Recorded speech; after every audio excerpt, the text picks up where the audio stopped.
and stuff. Yeah. Ooh, we gained a sub. Where is my... How do I get my chat box soaring? Uh-oh. How do you get chat Docs. box? Premieres in 39 minutes. Good Isn't job. it docs? YouTube live Why do you control have it- panel. Nope, that's not it. Why do you have it premiering in 39 minutes? Who, What? me? I don't know. The Chat. pick'ems? I want Yeah. chat. Here we go. Now I have it. Well, Alright, that's good, Pick'ems, good. not the power rankings. Okay, good. Do I have chat on the screen? Nah, I'm not gonna do that. Oh, no!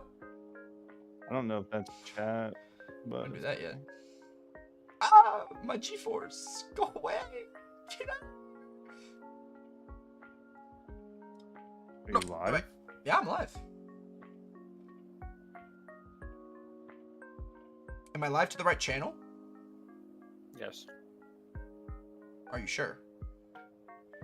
Yes. Okay. Pop in the chat. Oh, there you go.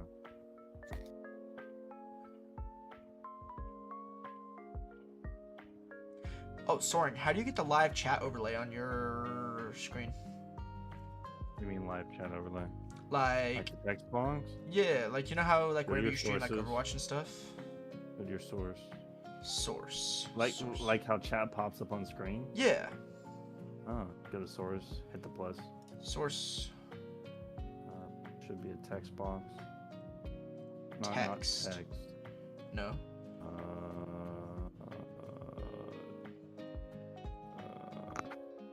I'm blanking right now. Wait, is this? Is it scene? It shouldn't be. You can click it. Create. No, no, that's no. I don't think so.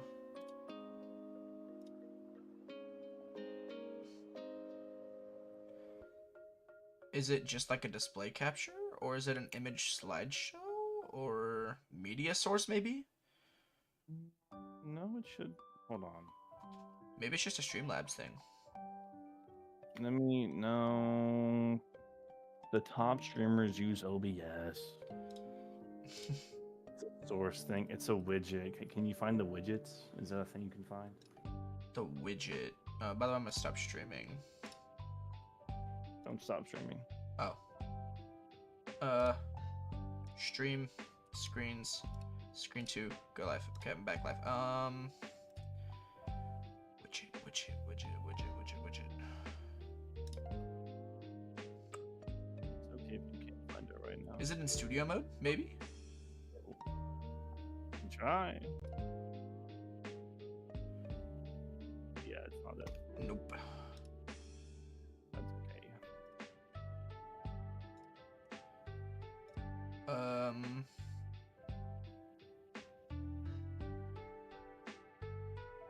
Nice scene. It's scene. See what's scene. Scene. It just does this. Oh, okay. Cancel. Oh, I know what that's doing. Okay. Did you add it or no? You didn't add it, right? No. Hold on. Text free type 2?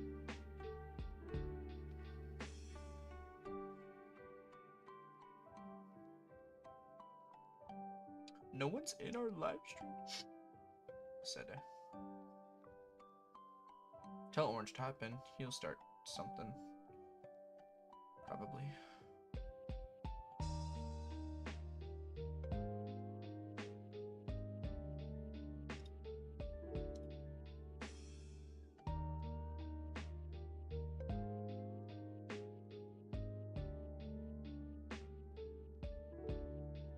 Oh, you have to do it for a browser source thing. Just do it. Try to just. We'll have to do another stream. Oh, hey, Crook's in here. Yo, what's up, Crook? Sorry, Okay. can you send me the link to the live real quick? It's in Discord. Oh, yeah, you right. In chat. Yeah. Grabbing it. Okay. I have 2 minutes before I have to leave, We'll wait those 2 minutes for people to get in here. and I will watch it on my way home. I mean, on my way to the girlfriend's house. Alright, I'll stop streaming now. Unless Mug, you were watching that, but We're fine. I was like, there wasn't much going on.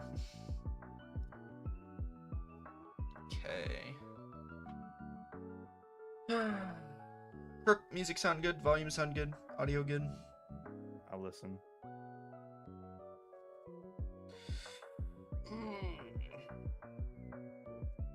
You need to be about, I don't know, a little bit louder. I mean, once I actually start talking, I'll be louder. I was just stretching and stuff. Does that sound better?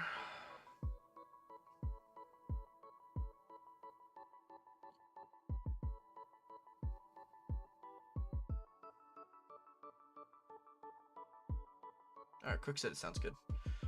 Mug, talk real quick for like a sentence or two. Frosted Flakes are pretty good, They are. They're really good. especially yeah. when inserted into your veins. Can you do that legally? Yeah. Well, anything's legal as long as Maybe you a don't little know. loud music. Turn the music down like a little bit. I did. Yeah, I just did.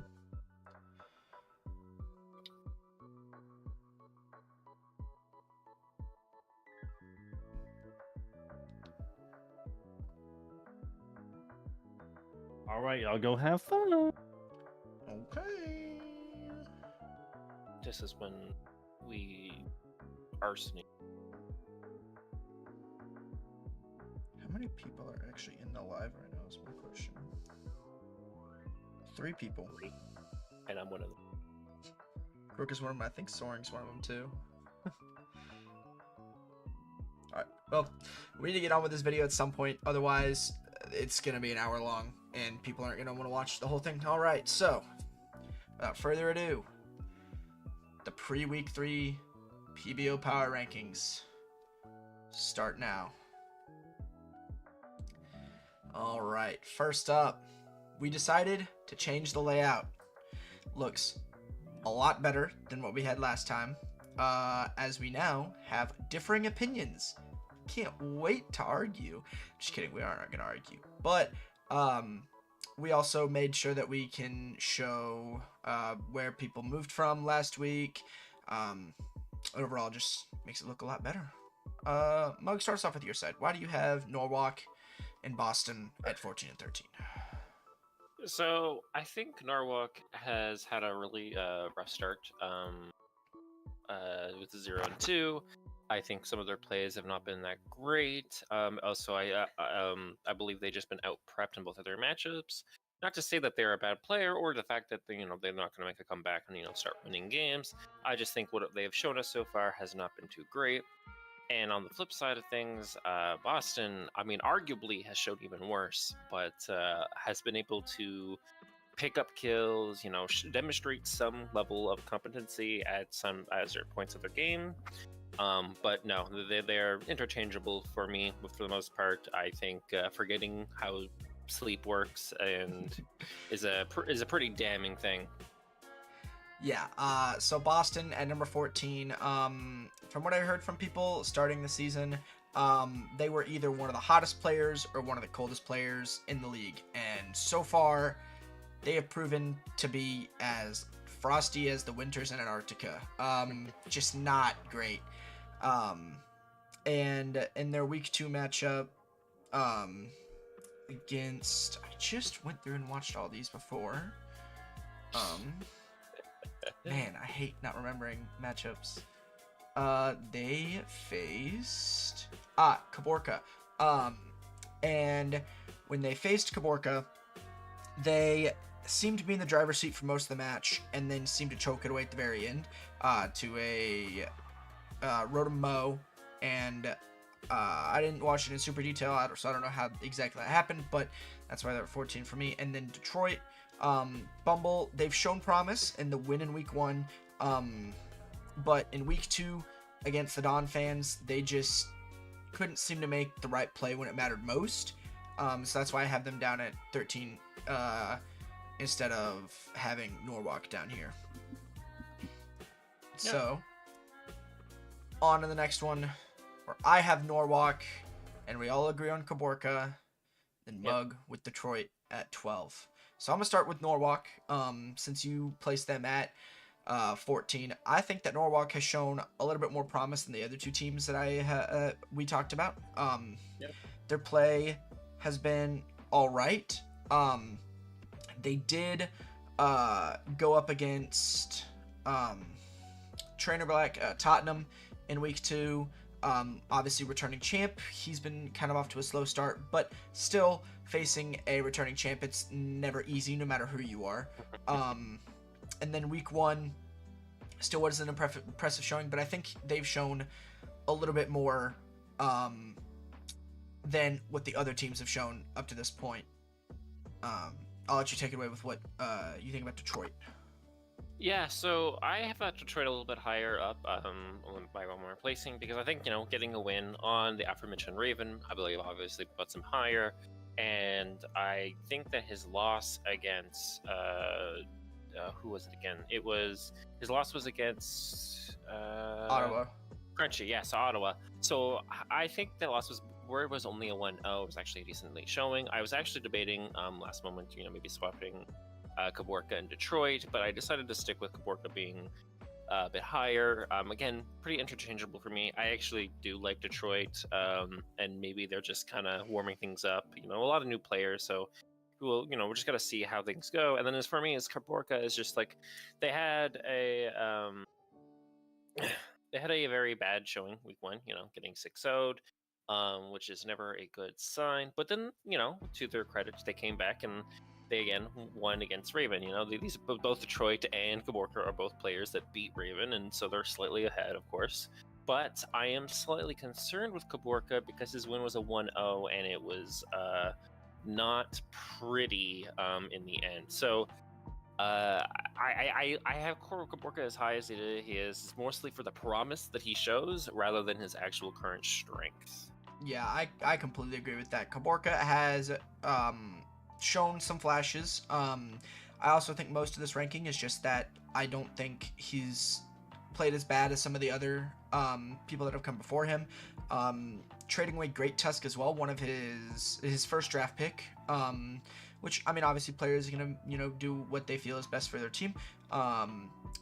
But they swapped it for Excadrill, picked up T-Tar, have been making constant changes to the team. Almost seems like they don't quite know what they're going for with this, trying to just put pieces together. And it's early in the season, so we'll see how it plays out. But overall, I just don't know if this formula is going to work out for him in the long run. Yep, I agree. After that, here's where we differ. Our first big drop and difference in where we ranked people. I'm gonna start off with the Philadelphia Flygons, and man, you know what you're talking about. You do.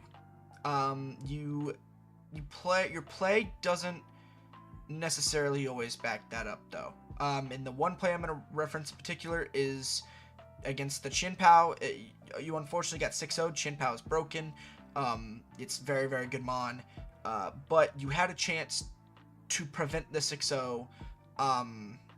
And it was when you swapped in Vaporeon. I'm not entirely sure of what set it had, but you swapped it in. It lived a +2. I believe it was a crunch. And you instead decided to wish, thinking that, I would assume thinking something else lived. Or something of that sort. But if it had Scald or Surf or anything like that to potentially do damage or pick up a kill with a crit, I think that cost you a little bit in that matchup. Yeah, I'm actually pretty high on Flagons as a whole. I just think he's definitely just not shown. In week 1, he clearly was on the right page. He definitely seemed to have B's number, and then come week 2, he still showed glimpses of what he was showing week 1, but he definitely seemed a bit lost, and that's concerning. In the future, is he going to be hot one week, cold the next? Mm-hmm. So that's my concern, but I do have him a bit higher because I think my biggest, shock ranking is Toronto. I have number 10, and I think that's 5 down below, and that's going to be one that gets a lot of question mark pings. And he's 6-0s against Caborca, and I think that's more of that win is more of a Caborca loss, and then a Toronto win. Caborca just looks at Suicune and just says, have me, right? And just T-poses until his death, and then comes into Nick Knob. He actually had a really good position, and then there was a lot of back and forth, and then Iron Valiant loses a role, and I think things could be slightly changed. But I think one, I don't think the game was played all that cleanly from either side, even though they have a lot of power to work with. And then two, I think that he's just kind of both of his games, he's just kind of fumbled his way into a decent position, and then fumbled his way out of it. In game two, obviously week two. And as someone, who I guess I have the same flaws, I have to be honest with myself, and if I'm being honest with myself, I have to be honest with Toronto, and I think that he's just kind of fumbling. But with week 3 onward, I do think we're going to see him, like with everyone else that we're seeing, we're going to see how he truly performs as a player. Yeah. I will get to my analysis of Toronto later in the power rankings. As clearly I do not have him ranked as low as 10. But continuing with my number 9, Memphis Macargos, did pick up the win against Toronto this week. However, I don't think it was because he necessarily was the better player. I don't think it was because he necessarily had the better prep. I think it was more so just Toronto kind of throwing away that game, as he definitely had a super advantageous position, brought it back from what seemed like was going to be a Venomoth sweep. Venomoth got to 2 quiver dances, and he was able to... Yep. Moving on to the middle of the pack, we have Ottawa and Memphis at number 8. Go with your analysis of Memphis. I have Memphis. Again, one thing, there was a lot of back and forth in week 2, and Nick just barely comes out on top. And then week 1, he loses to you. He gets 3-0. You played pretty well. You had the Psychic Span, you had Meowscarada, which is a cool Pokemon, very balanced to get this, yes. But I do think that Memphis, I place him higher, and like I play in the 8th, it was the beginning of the pack, because I think he spreaded his Pokemon's EVs better. I'm not saying that Kalos and Unova are so far apart, or Kalos is just everyone are babies, because that is clearly not the case. We've seen a few games now, these are really brilliant players. I just think that, not everyone, even in Unova, will properly EV spread. And while that's a very small thing to get gun ho about, I do think because Macargos is smart with his EV spreads and with the Specterior, as Crook has brought up in the chat. Hello? Because it was so likely for him to live the Valiant and so likely to live those roles, I think that's a good reason why I have him high, higher up than say 9. Why I have Staraptors a bit lower is because that's not something that a lot of players do, even at the higher end of things. They just kind of go 252, 252, and go from there, right? And so I have to give credit to Macargos, and I probably will have the same opinions as Don fans. It just kind of so happened he's a bit higher. So take it away. Ugh.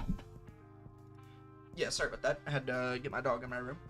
So Ottawa at 8, still has shown a lot of promise. I think he definitely showed more improvement from last week into this week, picking up a victory over Bumble, who was coming off a victory week 1. And in that game, it definitely seemed like Ottawa was able to kind of fend off what Bumble was trying to do at every single turn. Bumble just couldn't really make a play. I think Ottawa was able to just play safer, stay on top, whether it be by a little bit or by a lot at any given point. Overall, just kind of very slow, dominant over Bumble, and that's why I have him at 8. And then number 7, you have Don fans. Go ahead and explain why you think he's 7 instead of 8. I more or less the same as you. I think he's just picking up steam. I think he's doing the right things at the right times. I do think that he got a very close win with Bumble against Bumble this week, but he didn't play necessarily poorly. And then week 1, I mean, he literally was fighting his quote unquote better counterpart, the King, Glamorgan, right? And I still think he showed a decent showing into Glamorgan, and I think getting that win, while a bit sketchy, against a team with higher speed tiers, things like that against you, I think that really goes to show Ottawa's strength. And so I think I have to put him number 7 just for that reason. I think the fact that he's fighting toe to toe and he's going blow for blow with these players makes me believe that he should be decently well. And then I have Day. This is another one that's disagreed upon between us. I have Day at number 7, the Indianapolis Incineroars. They, because of scheduling mishaps, they were not able to schedule a week 2 game. And so both him and Glamorgan both took a loss. I believe it was -3 differential. So there's not really much to talk about from Day this week, which is why I have them still at number 7. Their week 1 showing was still pretty impressive. They still seem like a good player, but because they didn't have a week 2 match to go off of, I couldn't really move them up or down in these rankings because of that. And then on to number 6, I have myself, and Mug has Tottenham. Go ahead and take it away with Tottenham. So I actually like Tottenham. I think his issue, like the reason why I have him say lower than yours, or 6 is just kind of like right in the middle type of thing. Actually, he's in the upper half, right? Top 6 is Little above average. where you would want to be, right? Yeah. So he is definitely on the upper end of things. I like him. I like his draft. I like the way he's kind of spoken about the game in the past. Mm-hmm. It's hard because I think his matchups were a bit awkward for him. He beats Pickle, which is, he's currently for me number 14, and then he loses to Kuma, which I believe is the number that I have, pretty high up. So he's fought literally both sides of the spectrum for me. So obviously, there's one thing to put in the middle, but I think he fought really well in the Kuma, and while I do think he blundered a little bit into Bullen, which is why I have him a bit lower on the lower end of things, I do kind of like his team. I like the way he plays, so I can't really complain. And then I have you at number 5 because I think you played really well week 1, and then you were doing the right things at the right times against B. But I don't know what it was, if it was a matchup issue or you just kind of, I don't know, you kind of blanked on a lot of turns, like a few turns, and especially at crucial moments, and then just kind of gave B the tempo he needed to really run away with the game. So I don't know if that's indicative of your actual skill or if it was just more of a in the moment type of thing, like how do I deal with this looming threat, and you overthought things. But in saying that, like, even with those blunders and any of those flaws, I do have you at number 5 because I think you played very well week 1, and I think you even into the B matchup with all your floundering about, you did show promise. And with everyone else kind of being a bit more shaky and you having that control, gives me a lot of hope. Yeah, so I have myself at number 6. I turn 1, completely fine. Turn 2, I decided to stay in on a Ogerpon Wellspring Ivy cudgel that my Calxa didn't kill, and I got crit with Dio Speed, and from that point on, it's like you threw a cat into a bathtub and it didn't know how to get out, squirming around, screaming, panicking, just lost of all direction. Throughout the middle course of that, I was kind of just distraught. My whole plan kind of went out the window. I had to rethink a lot of things. I didn't take time on my turns. I was just kind of clicking buttons, hoping things went the way that I thought they would, until the end of the game, where I think I just took a second, regrouped, and said, all right, I need to stop being an idiot about all this. And I played to my outs. There was one turn with Indeedee where I should have Healing Wished on either Meowscarada or Garchomp, preferably Meowscarada, give it a burn, and maybe I could have won. Maybe there was a path there, but I didn't. Ended up losing, and because of that, I personally put myself a little lower than you did, but I think because of how I brought it back, and hopefully from here on out, my ability to think turns through, and take my time with things and be patient, I should be able to bounce back. And then onto my analysis of Toronto, you had him at 10, I have him at 5. I think he is still a good player. His team is still really good. He swept Caborca week 1. I think it was kind of the same situation for Caborca. You kind of threw a cat in a bathtub and it just didn't really know how to get out. But this week against Nick Knob, I think he did a good job of bringing it back. I just don't think that he had a good enough way of like finding that final way to win. I know it was a roll in the Valiant at the very end to kill the Spectre or not, but overall I still think they're a strong player. When they prep and they take their time and everything, I think they're still one of the top teams in this league. Yep, I agree. I definitely can see him being in the top. I have not been too impressed with what he's done, but I definitely see like where he's coming from and why he's done the things he's done and the moves he makes. And maybe it was just more so matchup dependent rather than actual skill. And I'm excited to see how he shapes up. All right, on to number 4, number 3. We have Tottenham, and you have the Indianapolis Centaurs at number 4. Take it away with that. Yes. So I have Indianapolis at 4, which is up from 3 last week, but that's from the stream from last week where I was not a part of. I actually have Indianapolis as, maybe it's a personal bias more than anything else, as a very high-rated player, and I think of him very highly, and I think that he can do very well. So it's more of the fact that we didn't get to see him face off against in week 2, and he didn't get to fight. And same thing with number 3. Dozo and Day, neither of them get to fight. They would fight each other, and I think that was going to be a very ultimate fight, which I was excited to see. And because I think if we're looking at the overall power rankings for everyone coming into this league or into the season, Glamorgan is probably on everyone's radar as the number 1, right? If not number 1, number 2. And so that's very big. And so I personally, as my personal champion, I was excited to see Day as the person who may come in as a dark horse, who may come in and challenge Glamorgan as a player who could, not only challenge him, but challenge the throne. And it sucks that their battle didn't go through. So I have him as number 4 from a personal bias. But I also just think that, their week 1, they played defense, kind of showed us, he knows how to play defense and, whatnot. So I'm pretty happy with that. And coming week 3 onward, I'm excited to see where he comes. It's more so just where else am I going to put him? That's more my thing with him because he didn't get to play. And Morgan, he could be number 1, he could be number 2. It's hard to say where he would have been depending on how that day fight would have taken place. It never happened, so I had to put a number 3. Yeah, so I have Tottenham at number 4. While he has had a rough start to the season, he fought valiantly against Kuma, but Chin Pao once again is Amon.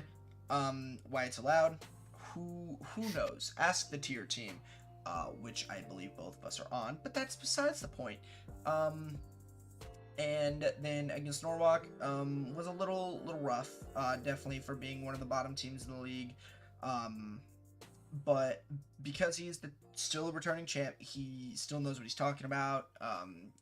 Can prep like the top in the league, can play like the top in the league. I think that's why he has to be number 4. And then at number 3, I have the Grossmorn Growlithe. Against me, they played very well. They did all the right things. They prepped probably a little bit better than I did, even though they did it in 45 minutes from what I talked to them. But it's fine. 45-minute prep, I guess, goes crazy. And yeah, just overall played really, really well. Played to their outs. Ended up picking up the win. And strong team, strong player. On to number 2 and number 1. Top of Kalos.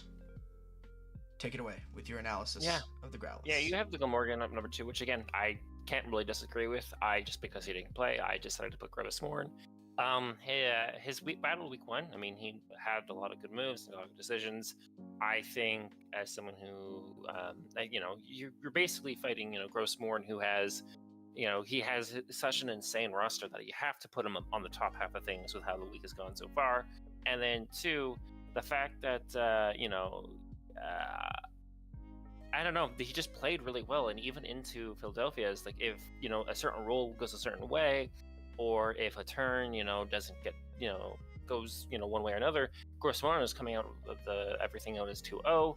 And I think, Grossmorn is showing to be a very powerful threat. And I think, as much as I am hyping them up, and I also am hyping up Morgans and everything, I want to very much clarify that there is a gap between number 2 and the rest of everyone else as well. From what I think 1 is currently soundly in place. I think if Glamorgan obviously played and beat Day, I think I would have put them very close to each other, but that never happened. So currently, I do believe like there is a gap between 2 and 1. In saying that, I do believe that Grousmorn is a very good player. I do think that they are showing what their ability is. They had a slower start in week 1, but still did well. And then come week 2, they came in and they beat you, which I do think you're a respectable and / strong player. So I think that has to be worth something. And I'd like to hear your opinion on Glamorgan and Teddy. Yeah, so Glamorgan, even though they didn't play week 2, that match would have been very, very fun. I think potentially 100 turns, 240 minutes, 50 minutes, hour game. Who knows how long it would have lasted. But I still think that being the runner-up and being one of the strongest players in the league, I don't think I can put them much lower than 2. However, I do currently, because of no game being played with 2, feel that, like you said, there is a gap not only between 2 and the rest of the league, but also between 1 and 2. Tokyo has very much cemented themselves as that number 1, and I don't see them moving anytime soon. They played very, very well against Tottenham week 1, and then they 6-0'd Philadelphia pretty handedly in week 2. And so, yeah, I think that they are just cream of the crop. It's going to be really hard time beating them. Yep, I agree. All right. Now we move on to the Unova Conference. Starting us off at 14. Nothing new to see here. Sin City at 14. Take it away. Yeah, I don't have a lot of words, and I want to be as honest and fair to Sin City because I don't want to go and just give them a one sentence thing. I'm not a big fan of their roster, like the team that they built up. They have a strong top, with Greninja, Kyurem, Metagross, and then from there you just kind of slap some Pokemon together that don't really have much cohesion. Which we talked about this in Pick'ems at the very beginning, and then he uses the Pokemon, which maybe there's unique synergy between Pokemon that we don't see until you play them or play against them.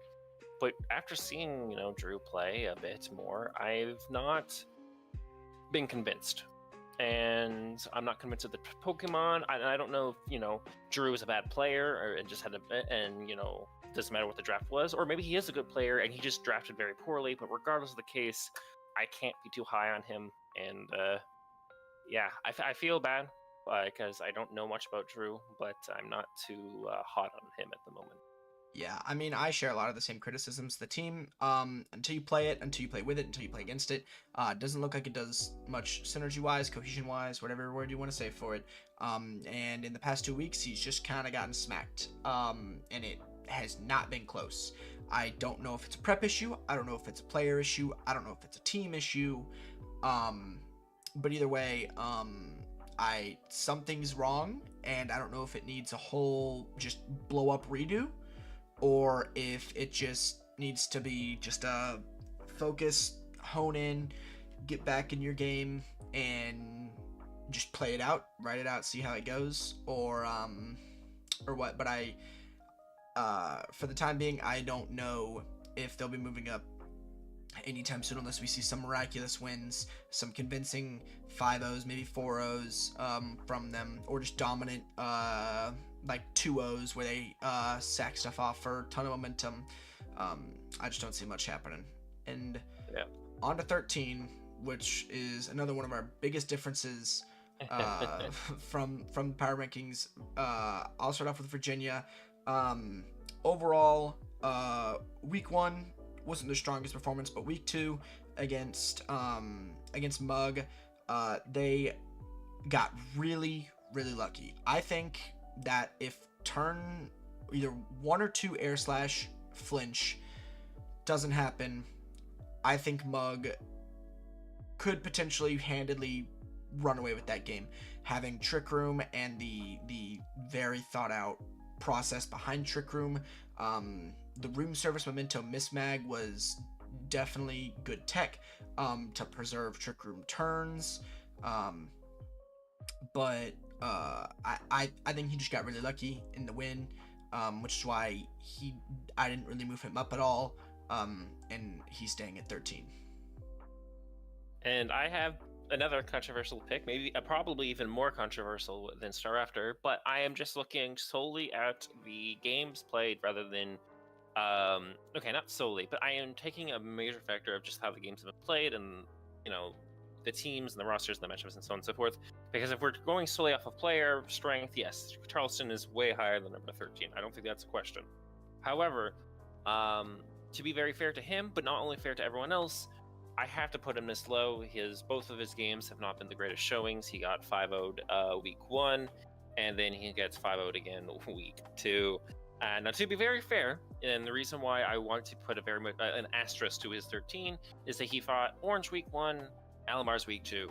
So you're fighting like an insane strength of schedule, and so like that has to be like there's a leeway. So I think that as I was talking about before, the gap between 1 and 2, and so on and so forth in Kalos, that gap very much exists between 14 and 13 in Unova. And once again, I apologize to Drew, but I think Dawn is clearly a good player. Him getting 5-0'd is not necessarily indicative of him being bad, but it just goes to show how strong his opponents were and or how strong their drafts were.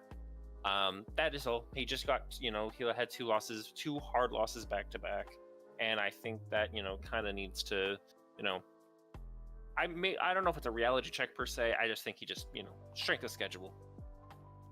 Sure. Moving on to number 12 and number 11. We both seem to kind of agree where Vancouver is, but at number 12, I have Worcester.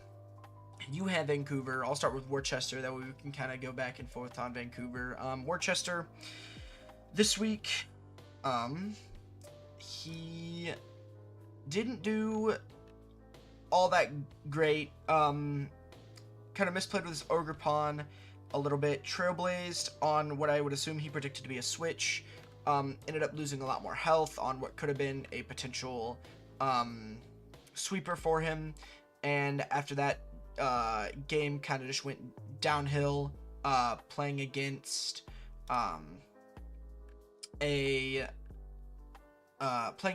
Void, the Scissors, who ended up stalling out a lot of time with an Amoonguss, going back and forth between Treads and Amoonguss and just having a really, really slow game.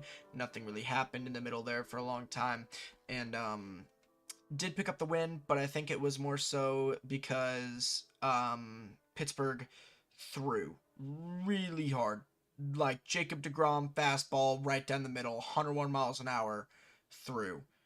And I'm not trying to diss on Pittsburgh. I know that in the match chat he admitted it himself, but it's more so speaking to the fact that Pittsburgh misplayed and Worcester just took the advantage of it. So nothing against Worcester, nothing against Pittsburgh, but I can't move Worcester up really any further than what they are now because of that. Yeah, I Vancouver. I actually like Fire Ant a lot. I think Vancouver is just one of those, head on his shoulders, steady player. And I don't know if it's maybe because of his losses and the way his downfalling has happened in leagues in PBO in these past few seasons is more so because of the strength of PBO is getting higher and higher, and he's just a good, strong, average or above average player. But I think he's definitely definitely feeling the mode. He's definitely feeling it in these past 2 weeks. He gets 1-0'd by the no, he doesn't get 1-0'd. He gets 4-0'd by Kingston, and then he gets what was it, the other match up, and then he gets 2-0'd by Void. He gets 2-0'd by Pittsburgh. So his losses aren't the greatest, and it gets the strongest of schedules. So that has to be something to be it has to be noted. But I definitely think he has a good, decent draft. He has a decent head on his shoulders. But I can't put him any higher. And then as for myself, it's hard for me to rate because week one, I definitely am multiple ways of, winning, beating Agrons. I hypnosis hit and I win, and I'm much higher. A roll that goes slightly more in my favor, and I'm higher. And then week two, I also get, a lot of unlucky. He lives a roll, a very favorable roll to kill the shaman, and the shaman lives, and then he causes me so much problems. But if that shaman dies, I have 2 more Pokemon, and I have a chance to do a lot of damage.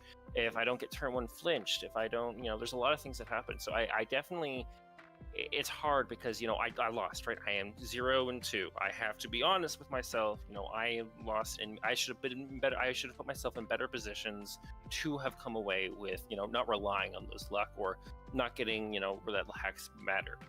But hacks is hacks, and game. This is the game we play. I have to put myself at number 11. I'm 0-2. Gotta be here. Yeah, I agree with essentially everything you said about the Vancouver Valiants. Don't think I need to touch too much on that there. So moving on to number 10 and number 9. We both have Pittsburgh at 10. I have you at 9. You have Worcester at 9. So I'll take it away with Pittsburgh. Their game against Whoopers, they, again, like I said, 100-mile-an-hour fastball straight down the middle of the zone through. Overall, I think they're a good player. They're a player with the head on the shoulders. They know what they're talking about. They had a good showing week one. But overall, because of how they threw, I can't really put them up any higher, which is why they moved down from 9. Yeah, it just they seem to make all the wrong plays at all the right times. For Worcester, that is, and that's what gave them the win. Yeah. So I don't have anything else to say about Pittsburgh. Like I have literally nothing negative or anything like that. It's just I think everything that has been said needs to be said. And then I'm high on Worcester because he did squeak out a win against Pittsburgh regardless of how that happened, and I think his draft is decent, and as well as being the last season champion. I have to put some respect on his name. I think it's just kind of how it happened. He fell to number 9, not because of anything crazy, just kind of just happened naturally. Yeah. And then I have you at 9. I think that week 1 turn away from winning. Week 2, couple turns away from winning. Unfortunately, luck has not been on your side. Having flinches, having rolls miss, having moves miss, it's just nothing's been going in your favor. And so for that, even though you are 0-2, I think you've prepped really well for the matches that you had, which most of them are not in your favor, or at least so it seems on paper. And yeah, I just, because of your string of bad luck and that I don't think you played terrible, I think you've actually played really good considering. I have you at 9. Yep. All right, and now we go to 8-7. You want to take it away with who you have listed as Psychopath? Yes, Mr. Psychopath himself. He goes into a game with weather, and he just says, what if I ignore the weather and just go pure offense into a team that could have Veil? And yes, it worked. He clearly called the bluff that I was not going to bring weather. And even though that he was able to get away with that, he still was kind of getting checked by, my different kind of prep. And if there wasn't so much hacks, he would have, definitely be lower on the list. But in saying that, I think, having the meta read, going turn 0 and saying you are not bringing weather, I am going to go full Psychopath. I think that is the skill in itself. I think, you players, no matter how much of a head they have on the shoulders, players like Pittsburgh, like Valiants, Whoopers even to an extent, even though he's the previous champion, are not going to try and play at turn 0. A lot of people start playing at turn 1. Some players even, don't even start playing until turn 5 or 6. The fact that he's willing to play at turn 0 is something that is worth noting. He did get the win, and even though he got a bad loss week 1, I think that's because of one bad call rather than mass murder of bathtub calls. So I definitely have them higher because of that. But in saying that, I think, 8 below for me could all kind of just be mismatched outside of Drew. I'm not necessarily high up on Virginia. It's more so I'm low on everyone as a whole, and that's not because I am negative on anyone or think, oh, we're all just bad. No, it's more like we're Unova. We have some really powerful players. We have to, kind of wake up and really play to our strengths. And Virginia, unlike everyone else who's kind of we've talked about so far, has decided to play at turn 0, and that's a feat. Yeah, for sure. And so, shit. Yeah, sorry. I actually was on mute. Yeah, so yeah, Unova is definitely one of the toughest to rank. Everyone is a good player. They're here for a reason. And some players play to their strengths a lot better. Some players don't play to their strengths nearly as well. But all those other ones, some I feel like can be mismatched. Some are slightly above the rest of their competition, but not too much space in between each one. But on to Kingston. Took a devastating loss week 1. I think it was mostly a prep issue. Came back week 2 and played really well. Picked up the win. Shoot, I forget who they played again. Man, I am bad at this, aren't I?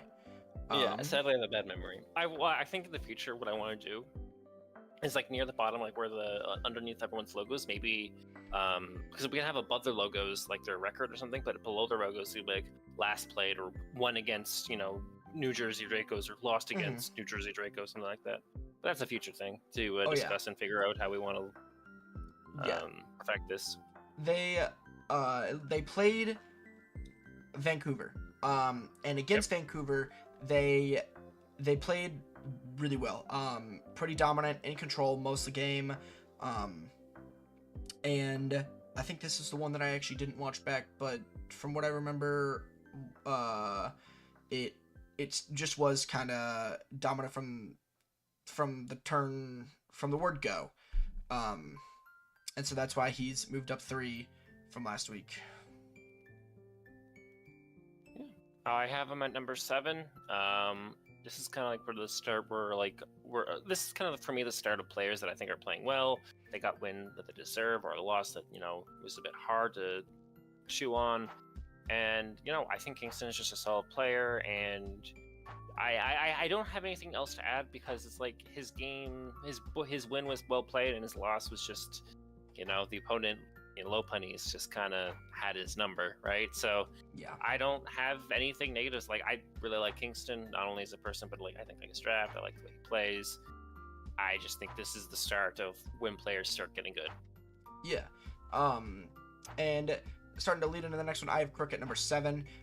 Same as last week, he had a very dominant win over Sin City week 1, and then unfortunately got matched up against his longtime rival, Orange. And I do think this one was mostly a player diff. Not saying Crook is bad at all, but from here on out, I think most of it just comes down to the players above this are just a little better than the rest of the competition. But obviously, again, like I said, not taking away from Crook at all. Played very well in his own right. Had some crazy tech with Cyclizar, normal Silk Scarf, Double Edge, Quick Attack. Definitely caught Orange off guard. And then Rock Polish, Glamora. I remember playing against that in Mox, and it tore up. In the match, it didn't do as well. But overall, strong showing from Crook, even though he took an L. And I think that more so just speaks to Orange was the better player in that. Moving on to number 6 and number 5. Here is where I have Charleston, not all the way down at 13. So with Charleston, he's a pal of mine. He is a good player. He knows what he's talking about. He knows what's going on. I just think that he has gotten really, really unlucky with matchups in the first 2 weeks. I think it's definitely unfavorable matchups, especially going into Malamars. No one has seemed to even make a dent or show a weakness in in that player, in that roster whatsoever. And this didn't change a thing about that.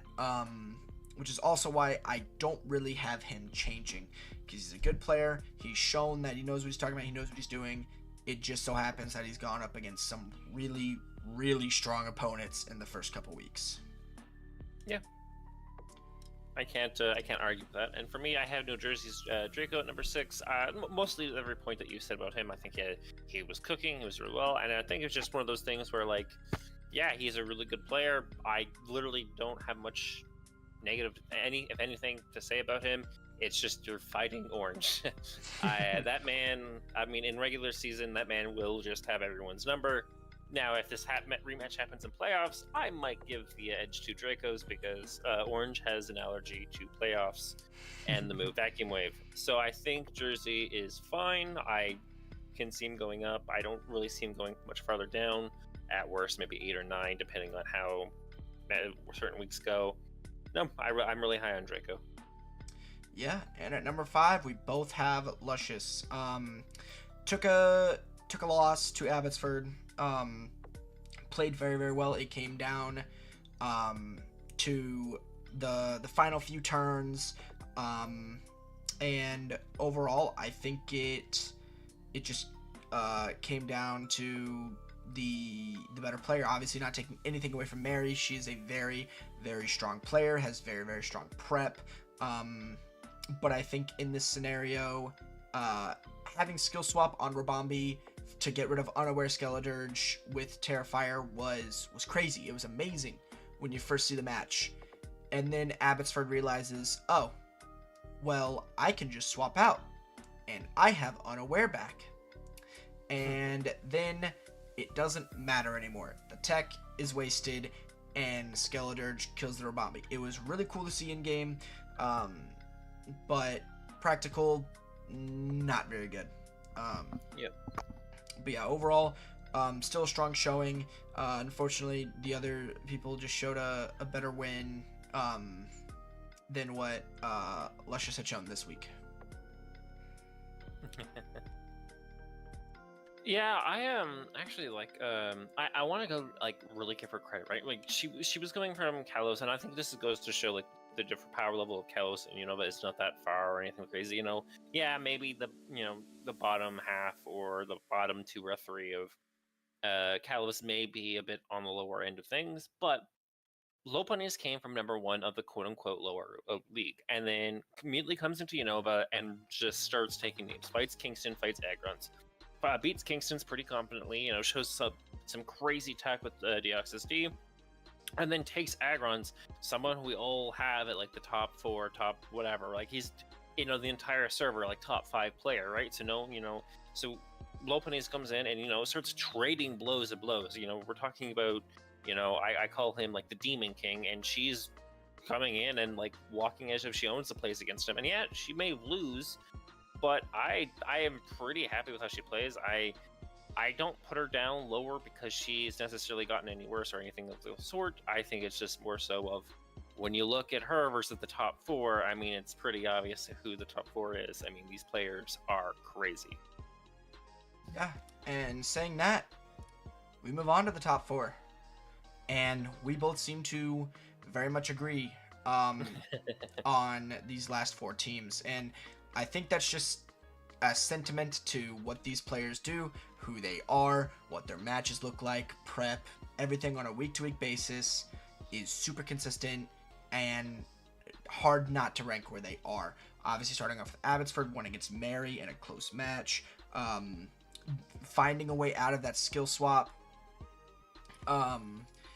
was very, very good for him. It allowed him to win that match, and yeah, just overall very strong player, very strong prep. Can't really say much else, I don't think. Yeah, I'm so Agrons. I think it's one of those things I might put like if Agrons.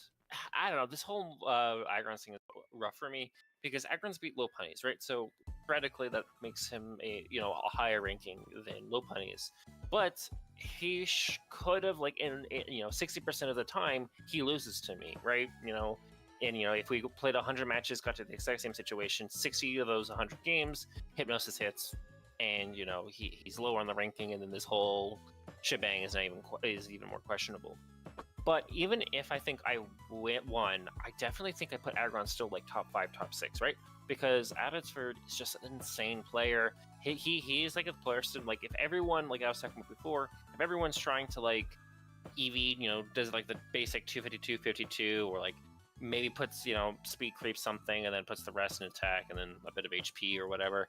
No, that's not Abbotsford. Abbotsford will literally put 16 in one stat, 32 in another, 182 in another. Like he perfectly crafts, he calcs everything. He perfectly crafts the EV spread to min max everything. This is a min max player who really truly understands prepping, and that is a skill that he may have the best version of that skill in the entire server, right? And I think his only weakness may be the battling. I think his drafting is amazing, his prepping is amazing, and yes, his battling skills are really, really skilled. I just think when you have to look at a weakness of a player, I think you have to look at okay, well, Agriturd is so good at like so many different things. Where does he fall behind on? And I think battling. I think battling is one of his biggest weaknesses. And I think when you look at him versus the top 3, really goes to show like these top 3 may not have the same skill set as Abbotsford do, but their battling skills are top notch, and I can't wait to talk about that. Yeah, for sure. Number 3, the Frederick Klefkes beat Crook this last week and showed mostly dominance throughout the entire game. A couple moments where he got a little scared. Things were wavering a little bit, but overall just dominant, strong performance. Always has great prep, always knows what he's talking about. And considering the fact that he's prepping for 4 to 5 leagues and still finds a way to pull some of the stuff that he does, is absolutely insane. Just speaks to the kind of sentiment that he is as a player. Don't want to, be on my knees here for too long talking about him. But, yeah, overall great player, great win. Yeah. Yeah. No, I think Banana's really good at the game. I mean, there's definitely, like, we call him like the egoist or whatever you want to call him. But I think Banana has, he's like, you got the trifecta down, right? I think his biggest weakness is that he'll go into a battle and he will get like brain lapse. He will either cook too hard, think too many of opportunities, and when on most cases, the player he's facing off against click their move in a second to turn on the second, and and Klefki is just like trying to think of 14 million possibilities with the time stone. I think for Banana to really push the top 2, he has to kind of just calm down and understand, if he's going to cook, let the cooking, do the talking. Let the food simmer and let it understand. And if he's going to try to play a more standard game, he needs to, just play what he's good at. He's so good at the game, I think he just double guesses everything. But in saying that, could come back 2 weeks and Banana might be number 1. Let's not kid ourselves. I mean, there's a reason why he talks himself up and we talk him up. Oh, for sure. And now that we're done talking about Apple, we're on to number 2. Yes. And number 1, the Alabama Alakazams. And coming off of week 2, they played another way, and wish we changed the layout a little bit. They faced, if I could find it here. I'm really bad at this. As you can tell, we're not professionals. Oh no, we're the most. They faced Sin City, and obviously they dominated Petrorunt. Came to a game and it did good. It's like a Volbeat. It came to the game and it did good, which proves sentiment to Alabama being able to take mons that people consider not worth their point value or not worth picking up on their team, and says, all right, you don't want to use it? I will, and I'll show you why you should too. And goes in and wins. Every week. Week in, week out, does the same thing. One of the strongest players with some of the mons that are considered to not be as strong in the format. Strong player, strong prep. strong team. Yeah, no, I hold Ben or Alakazam's as like the gold standard, or as basically the litmus test, right? He is like such a solid, strong player. Like his only downside, and I mentioned it to him before and whatnot, is that his X factor is lacking, right? He doesn't have like the same kind of crazy factor, say, as someone Orange does, and that's probably for the best. Let's be honest. For sure. But Alakazam's so good at everything. He's good at prep. He can understand the numbers very well. He gets into battles. He can look at his win conditions at every turn. Oh, he starts falling behind. Well, he looks for new win conditions. What comes to drafting? Oh, he's good at drafting. He's good at prepping. Like, he's such a good player that if you can beat him, whether at his own game or at a different game, that really goes to show how strong of a player you are. And losing to him, you have to then have to see this. It's what I like to call the seeing eye test. Okay, how did you lose to Alakazam's? Did Alakazam's completely roll you? Did you put up a fight? Because that to me is where the litmus test comes in. Is like, okay, how did you perform against Alakazam's? Because I think that is a true skill. Because Alakazam's is such a good player, and he has such a good draft. And he's battles like just these 2 weeks alone. Like I absolutely love the way Alakazam's plays and holds himself. And I think there's only one reason why a person would be higher than him. Yeah, and with that, our number one best team in the PBO, the New York Malamars. In real life, this guy, I've heard is a bodybuilder. And I guess he injected his team with roids. Cause ain't no one beating this. It at least it doesn't seem like that. For the foreseeable future, next season, the season after that, who knows? Yeah, as someone who's mocked with him in the most recent few days, I had to pull out the most insane psychopathic stuff, like I think stuff that even Orange wouldn't cook to just get some kills, to get some leeways. And his team is so obnoxious. It can do so much. He has a weakness to ground, and it doesn't matter. It literally doesn't matter. He still has your number. This team is cracked, and it's not only that. You could give this team to some players in Unova or Kalos, and they'd be in the middle of the standings or lower or whatever.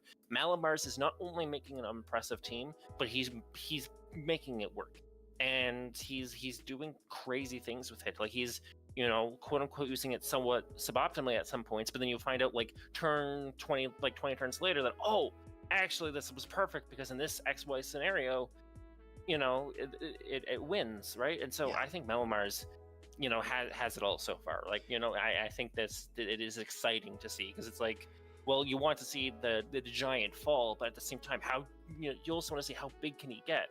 Yeah. How far can he go? This team coming into the season, I feel like between the rest of the players in Unova, even the commissioner Soaring, us, everyone looked at the team and said, hey, that's a great team, but the player in the past hasn't been that great. And all of a sudden, this season, he has free time. He's no longer competing it's the off season for bodybuilding. And next thing you know, he just says, all right, time to get in the kitchen. And he's 2-0. And it hasn't even been close. In either of his victories, it has not been close. He is the immovable object, and he is the unstoppable force. He is both. You cannot push him. You cannot stop him. He goes from crushing weights to crushing kids. It's actually quite crazy. No, I'm pretty high up. I'm pretty happy with how everyone has been playing. Even again, players on the I was maybe talking a bit more on their negative side. Even someone like Drew. A lot of players are they have shown why they're here, right? In Kalos, you have to have players like Memphis who who may be on the lower end of things or on the average end of things, but have their skills. Everyone is coming here to play, and I'm excited to see how it goes because next week we could be singing different praises. We could be coming into next week and saying, and Noah Rock is the new Pokey Jesus. We could be saying Totem's actually cracked out of his mind, or Glamorgan, his time has come. He sold last year. Who knows, right? That's what this is such a volatile season, and I'm excited to see how it all plays out. Maybe we could even see Mr. Kiwi down at number 12, 13, 14. Who knows? But anyway, great season, great games. Can't wait to see even more, and we will see you next week.